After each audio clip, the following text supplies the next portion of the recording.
Welcome, welcome, welcome to this magical exploration of the Venus cycle and as she begins her new Leo cycle. I'm Kaylin Castell. I'm here with Sheridan Simple. And just for those of you who may be new and haven't seen us before and know about us before, I helped co-found Venus Alchemy with Tammy Brunk back in 2014. Long, fun story about that. There was kind of like the universe wanted us to do this. That's the short version of the story. Anyway, I've been involved with the astrological mysteries since 1990, so many years, 33 years this year.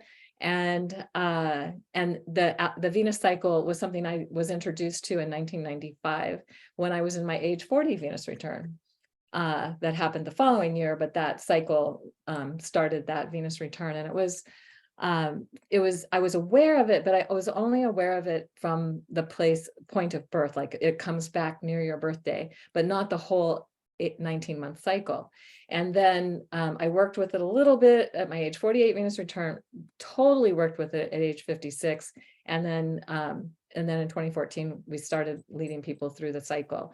And that has just been the best way. I love working with the Venus cycle this way so much. I'm sure Sheridan will share something about that in a moment too. But Sheridan joined with me to do this in 2022. And we just have completed sharing this cycle. She is an alchemical astrologer like me. She is also an aromatherapist and an artist. And we were having fun saying, oh, alchemical astrology, artistry, and aromatherapy all start with A. So she's got straight A's anyway.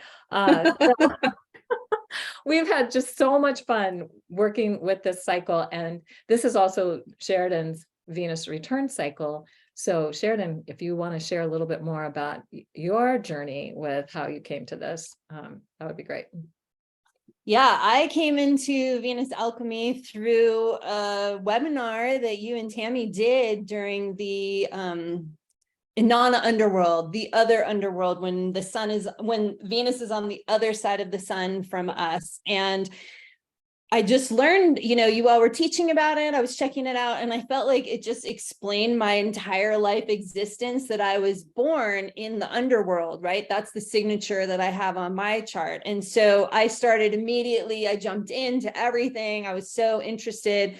That was during the Gemini cycle. No, that was during the Libra cycle. It was the first Libra cycle, right? So that was a few cycles ago. And it just was life-changing for me, right? As all of you here, I'm sure, can attest to as well, of when we're in that place of connecting into Venus, the divine feminine, the empowerment that comes from that was so amazing to me. And then I was so blessed to have you ask me to join you to teach this along with you in the last cycle. So we're super excited to be moving into the new Leo cycle, and it's my Venus return, and it's my first time being in a Venus return while doing this Venus work and connecting into the cycle. So I'm like especially super, super, super excited for this one, and really excited to share like all of this amazing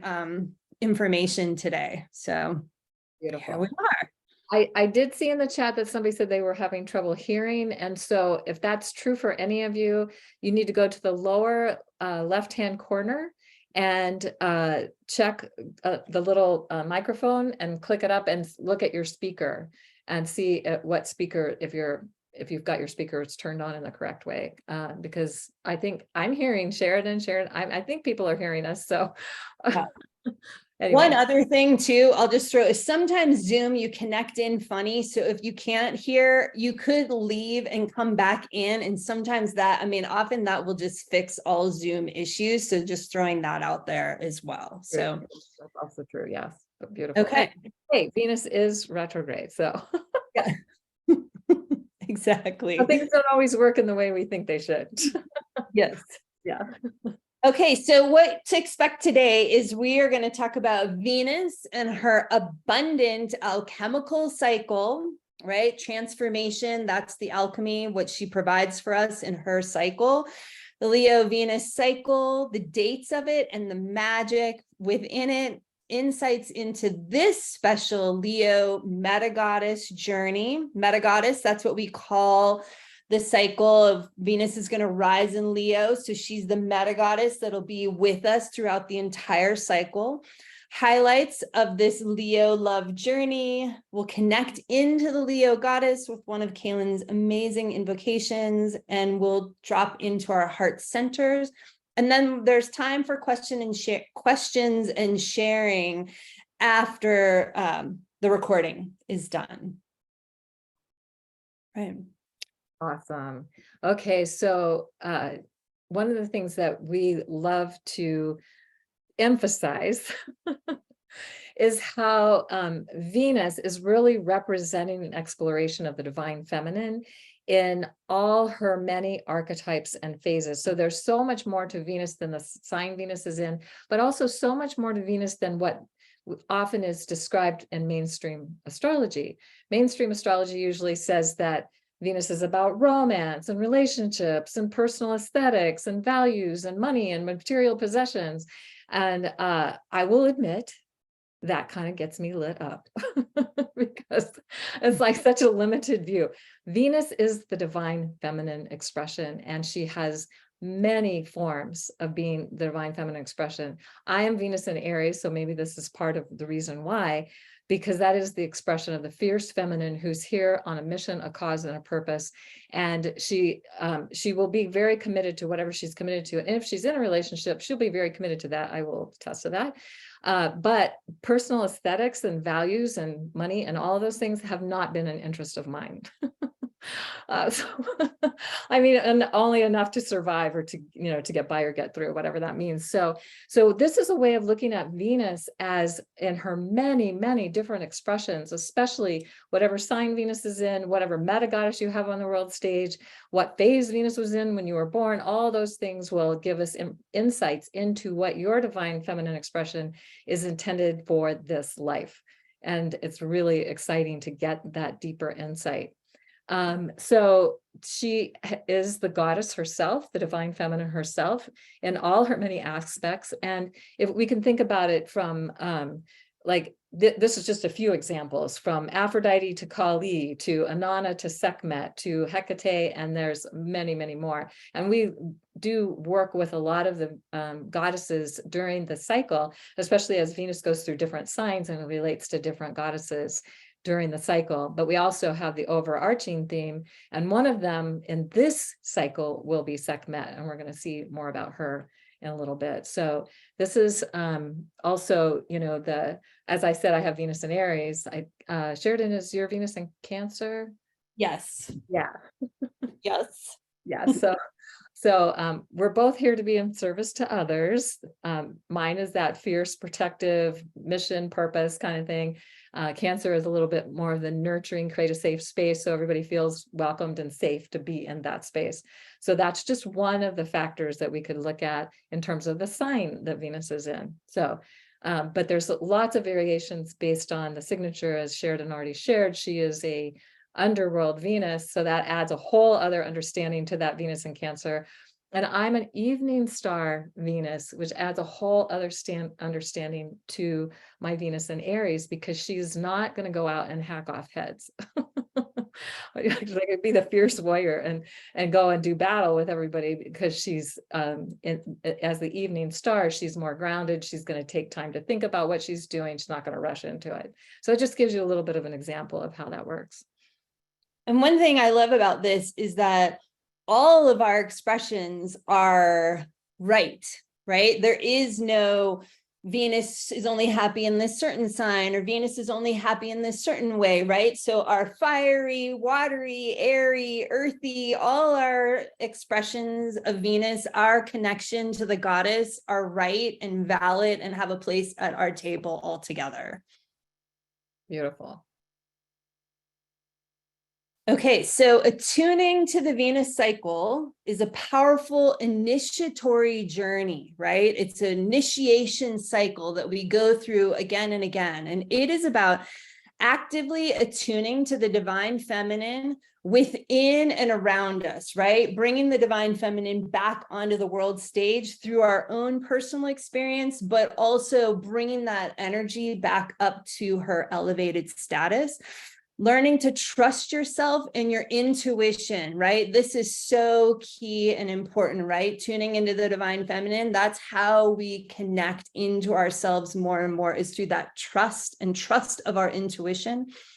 Consciously participating in the re-empowerment of the sacred feminine, which I just shared, and listening to the call or invitation to reconnect with your ancestral ways of communing with the earth and sky, right? All of our ancestors followed and tracked this Venus cycle. And so this is a powerful way for us to drop back into that place that is so inherent and key to our humanness.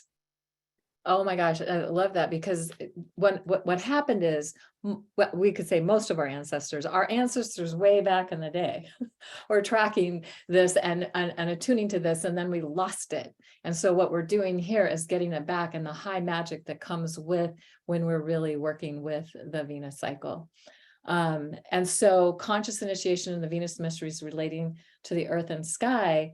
And so one of the things that we love to bring forth is, where is Venus in the sky? What is going on, and how can we tune into that? We do a lot of star maps and looking at the stars that she's with and that kind of thing in this journey, so that you have a deeper connection to the sky as it relates to Venus and the light she's shining to the earth, in essence. So, and then also, this is about intentionally liberating the blockages to your chakras and reclaiming your rightful power within each one. We have a divine birthright, and for whatever reasons, just part of the challenge of our being on the earth at this time and the cultural conditioning that we've all experienced, there can be distortions, there can be blockages, there can be challenges in those chakra centers. And so this journey is really about how we are releasing and letting go of those distortions. And then also discovering the ancient power of working ceremonially with Venus individually, along with the exponential power of the collective. Because when we share a collective intent, our personal intent and our collective intent is exponentially increased when we're in a collective. And the formula is n squared. So like 2 is like 4, but 4 is like 16, and 16 is like 16 times 16, 30, it's more than 36. It's like it just exponentially increases the power of our intention. So yeah, pretty cool. So cool. Okay, so here's a quick look at the entire Venus cycle for those of you that don't know it. She starts as the morning star, descends to the underworld, rises as the evening star, ascends, and goes through the metamorphic underworld, which is where we are right now, right? So Venus rises in the morning sky, which is going to happen on August 19th, and it starts the new Leo cycle.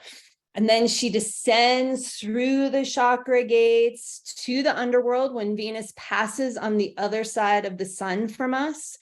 Then she rises in the evening sky, ascends through the chakra gates, and then enters the metamorphic underworld where Venus passes between us and the sun, which is for some of you, if you're in the Southern Hemisphere, you might not, I'm like overlaying my view on it.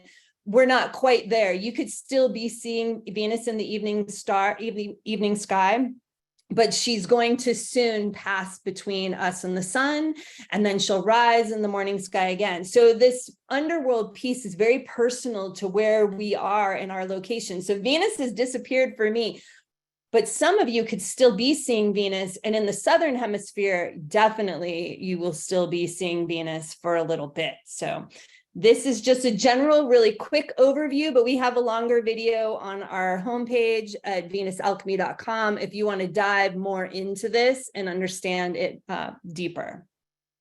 Okay. So the Venus cycle is alchemy, right? Alchemy, we talked about that, change, transformation, right? From our lower selves to our higher selves. And this happens, part of how we do this with Venus alchemy is a journey with Venus through Inanna's 7 gates. So in the story or myth of Anana, which was one of the is the original myth that we have written down on those clay cuneiform tablets, is a telling of Inanna, the queen of heaven and earth. And it's literally describing the cycle of Venus. Inanna is Venus in the story, right? Or Venus is named Inanna in the story. And she passes through 7 gates as she descends down into the underworld and then ascends back out of the underworld through 7 gates as well, the chakras.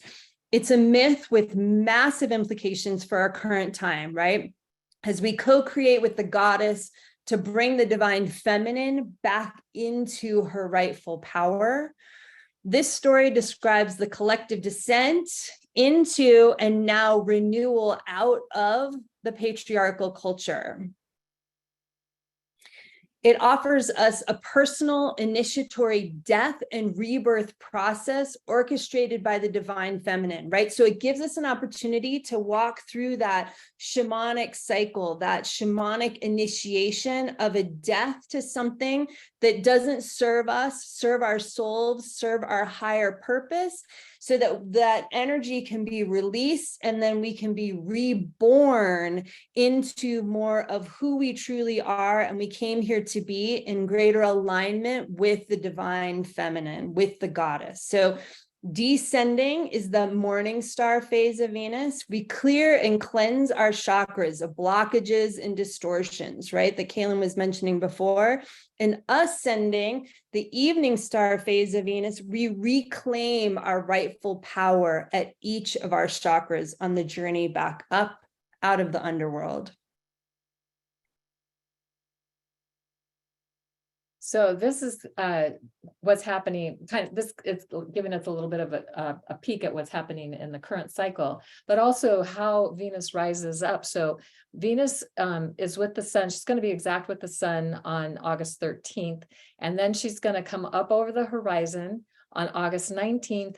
And that is, as Sheridan was saying, won't be necessarily everybody will see her on the 19th. Some people may see her sooner, especially those in the southern hemisphere. Some of us may see her later, and some of it depends on if you have mountains in your eastern horizon, or so it's not, we use a 10-degree orb because that's when Venus could be technically visible. So that's when we it's a way to start the cycle. But when the ancient cultures were doing it, they were watching for Venus to appear in the sky, and they didn't use calendars like we do. So they would just know a new cycle of Venus had started when Venus showed up in the morning sky, and then they'd start working with it that way. So then on August 19th, Venus is going to go direct, and you can see that she comes up over the horizon, she goes direct. And then something I find really fascinating is she rises up really fast. So she maybe has 1 or 2 moon conjunctions before she gets to her maximum elongation. That's going to happen on October 23. And then the next Venus moon gates will be her slow descent back to the horizon, where she'll disappear with the sun for 60 to 90 days. And then she'll rise up and become an evening star. And then she rises very slowly up to maximum elongation. And that's going to be on January 10th of 2025, when she gets to maximum elongation. And then she starts her descent back to the underworld. So Venus will station direct on September 3rd. And then we're going to have our first Venus Alchemy live class on September 6th in preparation for the first Venus moon gate, representing the crown chakra, that will happen on the actual Venus moon conjunction will happen on September 11th. But we always have the classes a few days before so everybody has time to prepare and know what they're looking at and what they're going to be seeing and how they can work with it and all of that. So yeah. Excellent. So, and this is just to show you how Venus makes a 5-pointed star. So every 19 months she rises as a new morning star. and in a different sign. So in 2022, January 2022, it was in Capricorn, and now we're moving down to the August 19th. That's the current one that's going to happen. And then from there on March 29th of 2025, so about 19 months later, it will rise up in Pisces for the first time in about 155 years.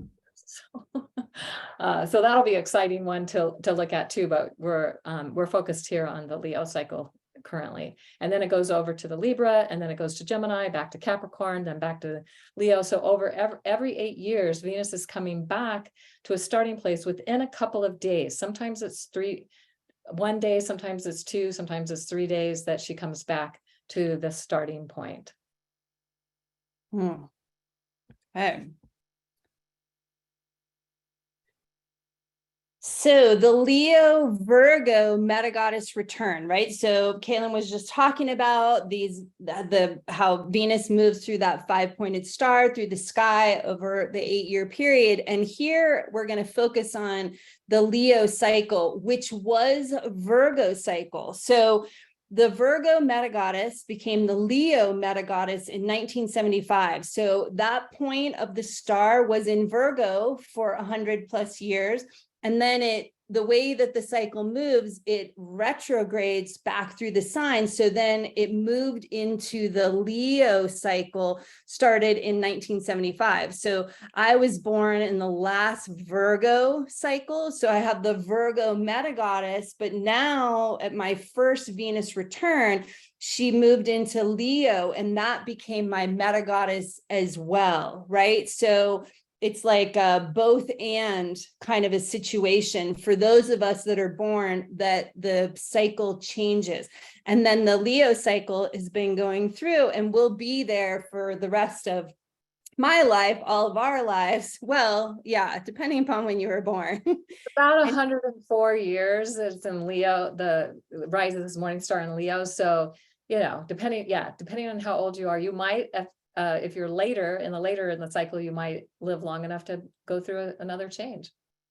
Yeah, right. Exactly. So, and here we are highlighted, the one that we're coming into right now and the next one. So take a note, if you turn a multiple of 8, right? 8, 16, 24, 32, 40, 48, 56, within a week or two of the exact dates highlighted, right? So this particular cycle highlighted in yellow, either before the first date or after the second date, you're likely in a Venus return due to the Venus retrograde, right? So if you're turning a division of 8 within or close to these dates, you are coming into your Venus return with me, and we're Venus return buddies. So the Venus cycle shifts a couple of days from one cycle to the next. So this is like a general term.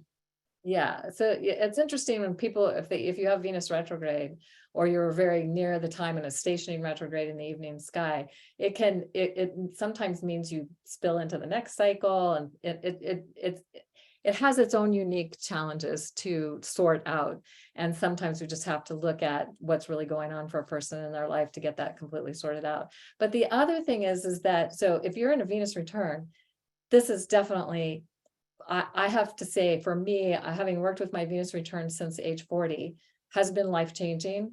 And I did it on my own for the first few. And then age 64, I got to do it with the group. And that was just amazing.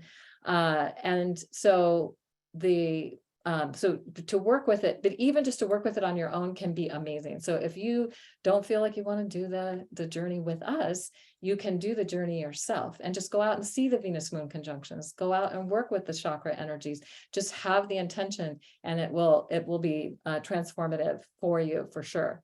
If you have personal planets, angles, or nodes in Leo, this cycle is also highly personal for you. And I'll just raise my hand and say, I have a Leo midheaven with Jupiter and Pluto conjunct.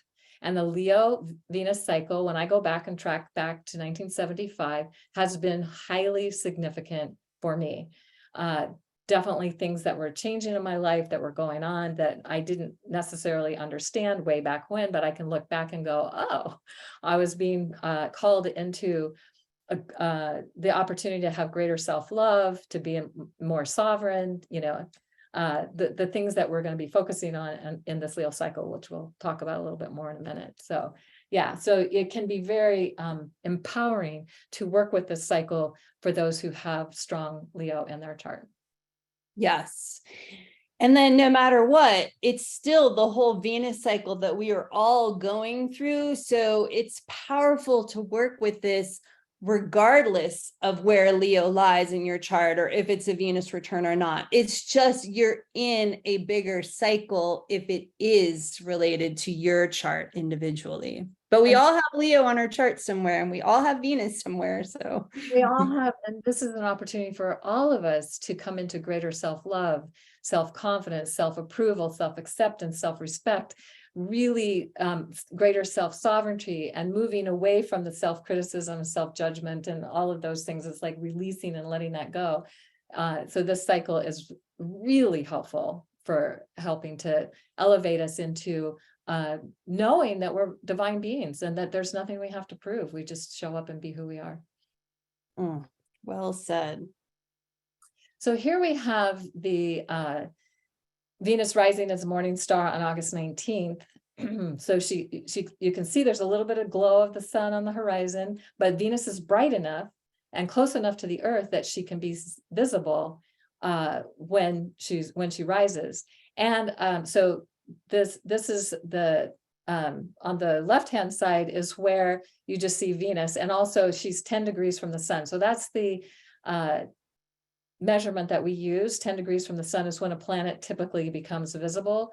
Mars is an exception to that, but most planets typically tend to become visible at 10 degrees from the sun. So that's why we use that as a way of just finding the start point. Now, I know a lot of people are now using what they call the Venus star point when Venus is conjunct the sun, but the ancient cultures did not do that. They were not watching, they didn't know when Venus was conjunct the sun. That's something we know now because we have ways of computing that. What they were doing was watching for Venus to come into the morning sky. So they always started the cycle when Venus came into the morning sky. So that's what we're doing here as well. And that's why when I said that the first time Pisces will be the next cycle in 2025, it will still be the Aries conjunction to the sun, but Venus will be in Pisces when she rises into the morning sky. So that's why it's a little bit different than what you might be used to. And this Ariel Gutman's work on the Venus star point is brilliant, and she really has brought a lot of awareness into the Venus cycle based on what she was doing. But she decided to go with because it's easy to know when Venus conjuncts the sun. It's nowadays, and everybody will see Venus rise in the morning sky at different times based on where they are. So so that's why I think she chose to do that. And then she's only looking at morning star and evening star. We've also include the underworld when Venus is with the sun, both different kinds of underworld that we've already mentioned. So yeah. Anyways, okay, go ahead. Sorry. I was going to say, I think you make a really great point that there's no wrong way to celebrate, track, connect into the Venus cycle, right? It's whatever speaks to you, calls to you, your intuition. That's the right way to do it. It's just tuning into it as this powerful way to step more into our feminine expression and bring the divine feminine back online. There's no wrong way to do that at all. So thanks. Yeah, and I think what you're saying is really important, Sheridan, because what we focus our attention on is what becomes our reality. So if you want to focus on something that it sings to you, you definitely want it to be something that you feel aligned with and supported, and that is going to help you to shine more fully in your light of who you are and being in this world. So yeah, just wanted to say that. And I think somebody asked about how do we know that Venus rose as morning star in 1975? That's using that 10-degree orb. And when Venus was retrograde, she rose as morning star, and the date that is there. But regardless of that, she would have been rising as morning star, whether it was on that exact date or a couple of days before or after that, or sometimes it might take even a week. more because of the horizon, depending on how fast she's right, and she's rising up pretty fast, so she's going to be visible. And so we know that it was in Leo in 1975.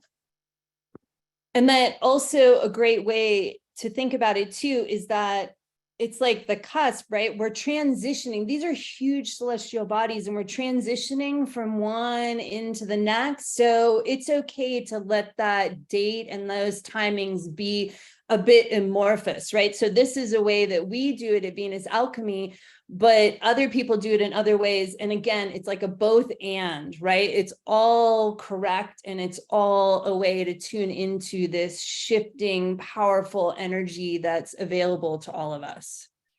Yeah, and so Sheridan, you might want to just show Venus is kind of between the crab and the lion when she rises up on August 19th.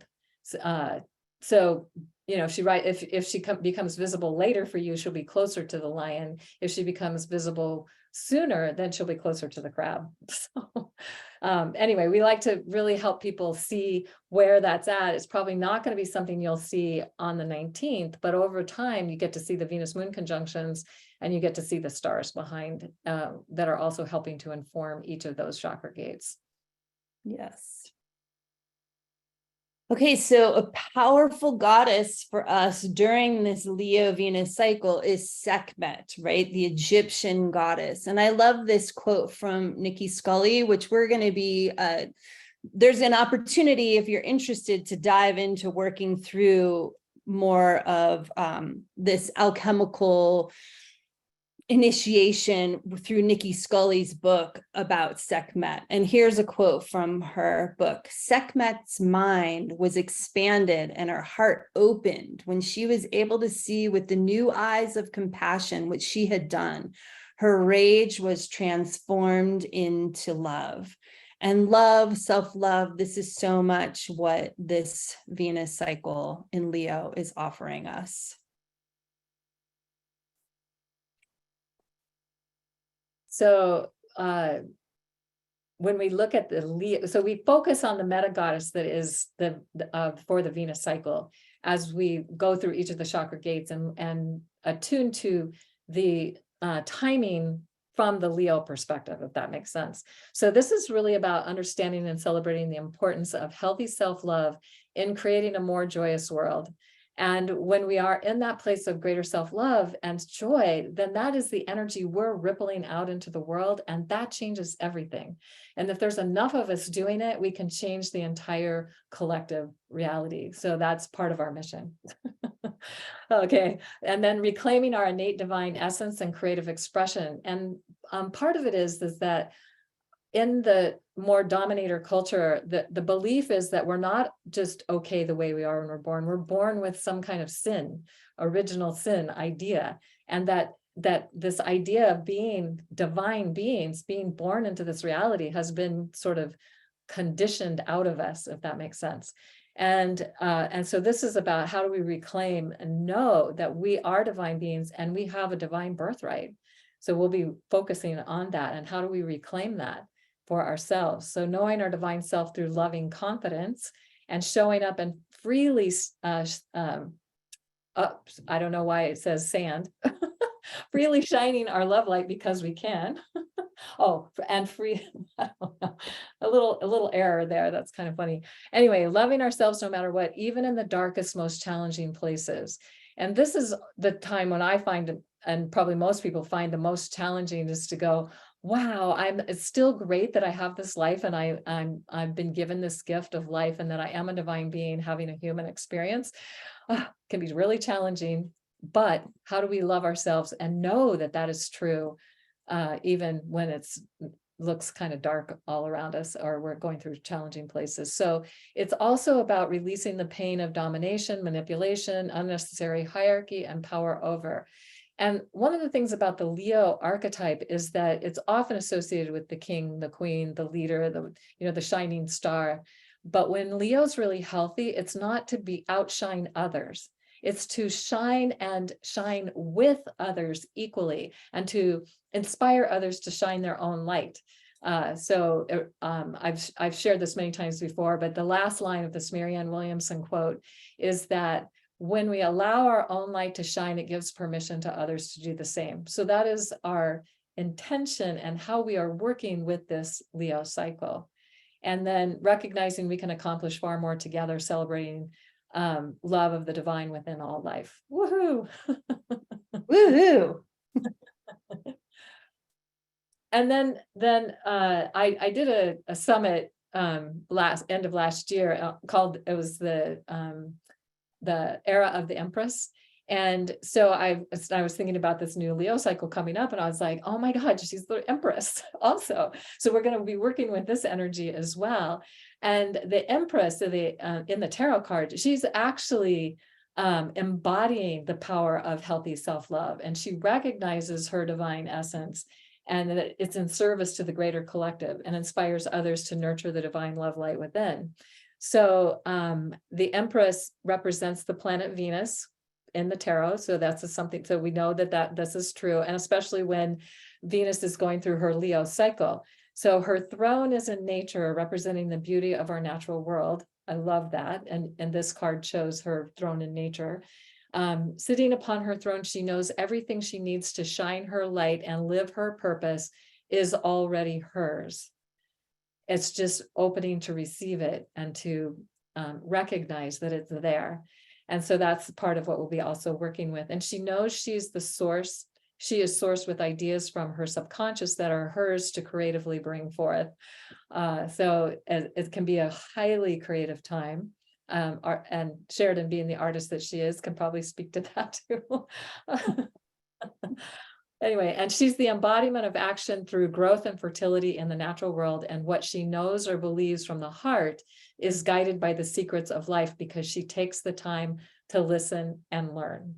So these are some additional things that we'll be working with in this Leo Metagoddis cycle. So Venus Leo cycle begins August 19th, which we've been sharing this year. The Queen, the Empress, the healer, right? Self-love, all of these energies. Wait, Kaylin, you're going to do this slide because this is your epiphany. Sorry. Well, so, you go. No, it's completely fine. So in the story of Sekhmet, there's different versions of how the story is told. But one of my favorite is that when she passes out from, being overzealous in her desire to restore cosmic balance and cosmic justice. And when she awakens, she sees Ptah. The first person she sees is Ptah, and he becomes her husband, her divine consort. I don't know what they called it way back then. And she wears the solar disc on her head like a crown. She's the solar feminine. She's representative of the solar feminine. She's fierce. She's intense. She's a queen. She and Ptah were the king, queen energy of Memphis. And then they had a son called Nefertum, and he was the precursor to Asclepius. So he was a healer. And so they give birth to this healing energy, and they are called the Memphis trio. And so Sekhmet literally represents Venus in all her phases. She is Venus, an expression of Venus, but especially in the underworld Venus time. And I had this revelation when Venus was in the underworld back in October of 2022. And Sekhmet said, I'm Venus with the sun. And I was like, oh, of course you are. Wait, how did I not see that before? I've been working with the Venus cycle forever, and I hadn't ever put those two things together. So if we think about the sun as the source is the source of life and light for our planet. Without the sun, we would not have life as we know it. And when Venus is with the sun, she's sourcing new ways of life, emerging from the initiation of death and rebirth. She's going through a death of who she thinks she is. So she's being reborn to her divine truth and the essence of who she really is, and letting go of all those distortions that she has perhaps picked up along the way. And so Sekhmet really represents that, shining the light on our divinity. I love that. Love her. So this Leo Venus ceremonial series will focus on understanding and celebrating the importance of healthy self-love and creating a more joyous world. We've been talking a lot about that. How shining is natural and easy when we remember we are the divine light of love, right? That's what Leo is all about, is tuning into our own divinity, our own creatorship. That's the creative aspect that Leo brings on so strongly and gives us the opportunity for that, whether you're an artist or not, right? Creating, co-creating our lives. Transforming all thoughts, feelings, and experiences that do not support the full-on experience of our sovereign divine expression of radical, radiant, revolutionary self-love, self-confidence, self-acceptance, self-approval, and self-respect. This is just such an important cycle at this time, I think, for all of us in so many ways. And I think it's going to be really interesting to see how this unfolds, because I think most of us are challenged with self-love and self-acceptance, self-approval, all these things. So I feel like this Leo cycle is really giving us an opportunity to heal that and step more into our divine light. Yay. Yay. So good. So this is not about being in service to others as the primary motivation for living from self-love and personal sovereignty. There are archetypal energies that are here to be in service to others or in service to something greater. This is not what it's about. It doesn't mean that it isn't going to do that, because, you know, it's kind of fun. When we're really in that place of great self-love and having a lot of fun and in that place of joy, then we'll just naturally be making a difference in the world. It's not about necessarily what we do. And then we may be inspired, because Leo is an archetypal energy about tremendous creativity when it's coming from that place. So it's about showing up as the result of how light shines wherever it is, because it is. So it's like, okay, I don't really have to do anything. I just show up and I'm shining. And of course, I might want to do something, and I may be doing things, but it's not that there's an expectation that you have to do something to prove yourself to be worthy to shine your light. So the light of the sun doesn't shine on just a few, it shines on everyone. And when our personal light shines from the inside out, so it's not like we could say that maybe some of the shadow side of Leo is you need to get a lot of accolades from outside for people to say how great you are, the narcissistic point of view of Leo, because people who need that really don't really believe that they are divine, and that their light is what it is. There's some kind of doubt or some kind of trauma, wounding, whatever's going on there, that they feel like they need something outside of themselves to validate who they are. So this isn't about that. And so what, let's see. So, okay. So this vibrant, healthy, radiant love light shines freely, uplifting everyone around us when it's a healthy expression. And that changes everything for us personally and for the world. Yay. Yay. So these are some things that I tuned into, like what's the high side of when we're coming from healthy self-love, and what are the unhealthy expressions? So we have self-love and the unhealthy expression self-importance. We have self-respect, self-contempt, self-worth, self-criticism, self-approval, self-judgment, self-confidence, self-doubt, self-acceptance, self-rejection, self-empowerment, self-sabotage, self-determination, codependence. So the intent of this cycle is to move us into the healthy expressions of self-love and respect and approval and empowerment and determination, and to release and let go of all of the unhealthy expressions that we've all encountered, at least a few of these. Yes. So so when we're releasing the unhealthy expressions and claiming at an even higher octave the healthy ones, then we are aligning with the intent of this cycle. I'm so excited. So here's a few Leo queens and sovereigns. So in our last cycle of Capricorn, we brought in crones every month, and we wanted to bring in queens and sovereigns for this cycle. So the first one here, Hatshepsut. We were trying to figure out how to pronounce that. Hatshepsut, one of the only few female pharaohs in thousands of years of ancient Egyptian history. She's considered one of Egypt's greatest pharaohs, man or woman, and Hatshepsut brought great wealth and artistry to her land. Then we have Ya Asantewaa,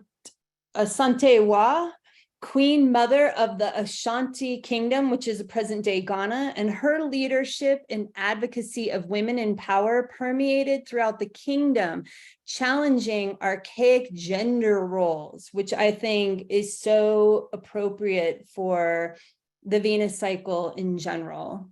And then we have Boudica, Queen of ancient British Iceni tribe, who led a failed uprising against the conquering forces of the Roman Empire in AD 60 or 61. And she is considered a British national heroine and symbol of the struggle for justice and independence. So just some queens and sovereigns to bring in. I just want to add to Boudica, she was a warrior queen for sure. And when the Romans were doing what they were doing and really oppressing and repressing those people, she fought back against that and was super successful until she made a major error. And then it was a failed uprising, but she almost drove them out. And because she was just so determined, and there were no men that could match her. She was the most powerful warrior of that time. So just wanted to add that too. Nice. And someone just put in the chat that Ya Asantewaa also fought against the imperial colonial British forces upholding the Ashanti Kingdom, right? So another warrior queen there as well. Beautiful. So some unique opportunities that are available to us in this Leo Venus cycle is there's going to be a lot of interaction with Chiron, Jupiter, Saturn, and Pluto. They all play a big role in this cycle. So Chiron, the healer energy, Jupiter, the great expander energy, Saturn, the contractor energy, and Pluto, the transformer, right? The alchemical, the representative of the alchemy itself, Pluto. So powerful healing, Chiron, for greater self-love is possible, transformed by Pluto, embodied through Saturn, right? The contractor brings us into the body, and the visionary possibilities are expanded by Jupiter, right? So we will explore these transits and more deeply during our time together over the 8 months of the Morning Star series. So this is just some of what's coming up in this cycle. One of the things we love to do is to pose questions. And this is inspired by the fact that when we ask questions, the universe will answer them. And we have also lived in a culture that has discouraged questions. It's like, I don't know, many of us as kids maybe had parents who were just like, stop asking so many questions. They didn't like that.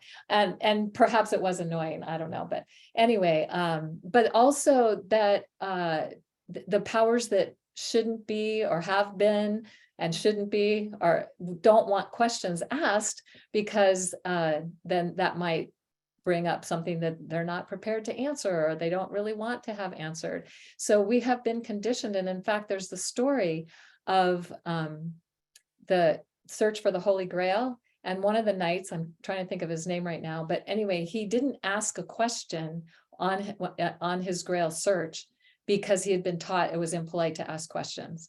And it turned out if he had asked that question, it would have changed everything. So asking questions is powerful. And so we often suggest questions that you can journal on. So here's a couple of examples. And if you feel inspired to journal on these, I highly recommend it. What would it take for me to live a daily practice of loving myself no matter what is happening in my outer reality, so I feel confident to show up and shine my light? What would it take? Ask that question and then journal and see what comes through, or meditate on that and see what comes through. And how is it that I'm filled with so much creativity and love that I'm living a joyous, fun life of my own design? Great questions to be with. So, and you can come up with your own questions. We often recommend that, but we love to come up with them too.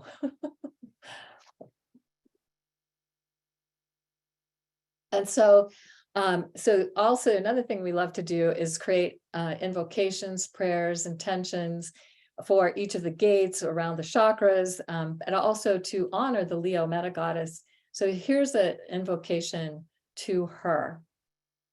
Oh, inspiring, magical, radiant, shining one, queen of all realms, including heaven and earth. Inspired by your brilliant love light, guide us into the depths of your mysteries.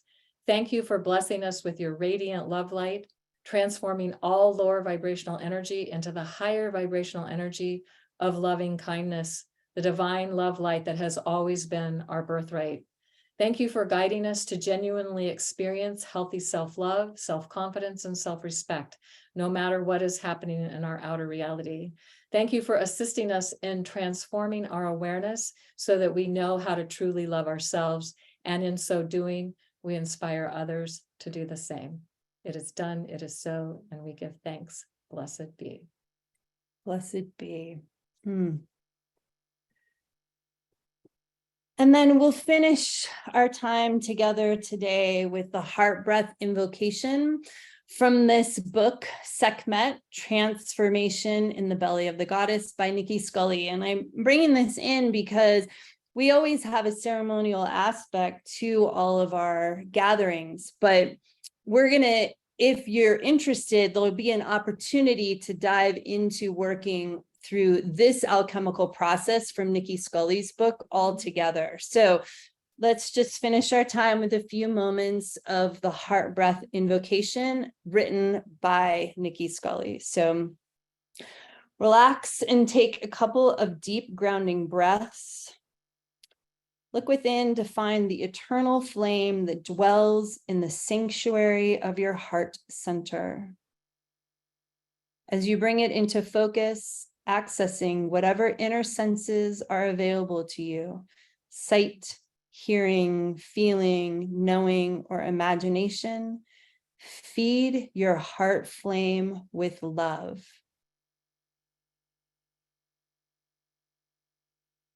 As you continue to pour love upon your flame, notice how it responds. Notice how your ability to love grows. Love is the fuel.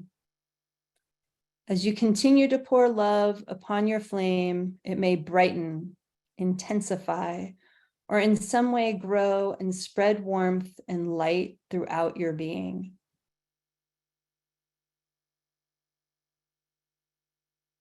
While you continue pouring love upon your flame, begin to breathe as though you are drawing the power, vitality, and intelligence from the heart of the earth up through all the strata of the earth, drawing from all the elements, minerals, and plants. Pull the energy that comes with your in-breath upward into your body. Inhale the power and vitality of the earth, drawing it with your inhalation up through your body to your heart center. Hold your breath for a moment while the power and intelligence of the earth mingles with the love that you are continuing to pour on your heart flame.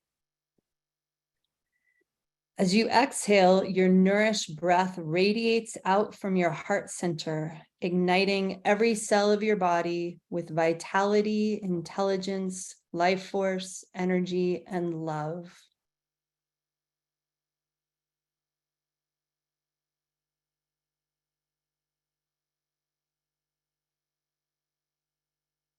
After a couple of strong earth breaths, continue pouring love on your heart flame while you inhale from the heart of the earth. Now simultaneously extend your consciousness upward toward the heart of the universe.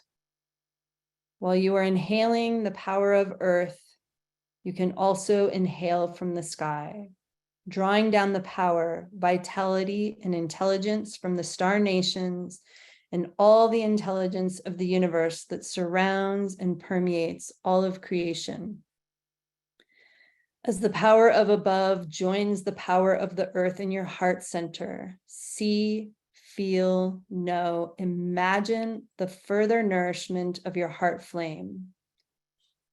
Hold your breath for a moment as these energies combine with the love you are continuing to pour on your heart flame.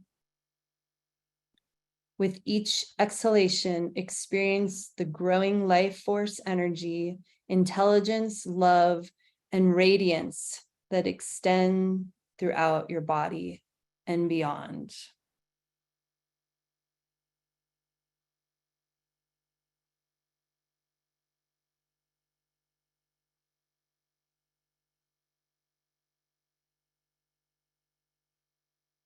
Blessed be. We will be journeying through this book in our time together. If you want, it's an optional thing, as well as we'll be journeying through Unplugging the Patriarchy by Lucia Renee, and that's available to everyone. So even if you don't join us on this Leo Venus journey, you're welcome to join us as we travel through Unplugging the Patriarchy together. Just make sure you're on our email list and you'll get the information about that. And then finally, we'd love to have you join us for the Leo Venus ceremonial cycle. You can learn more and register at venusalchemy.com. And we really appreciate you being here with us today. It's just been like so nice to spend this time together and just start to dive into this juicy Leo cycle that is in the process of starting and birthing so soon.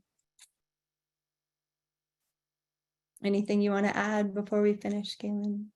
Just radiant love and how to everyone here, and that I imagine, whether you're with us or not, that we're all reclaiming our radiant and shining essence of divine essence of who we are, and that this cycle is helping us to do that and helping transform the world.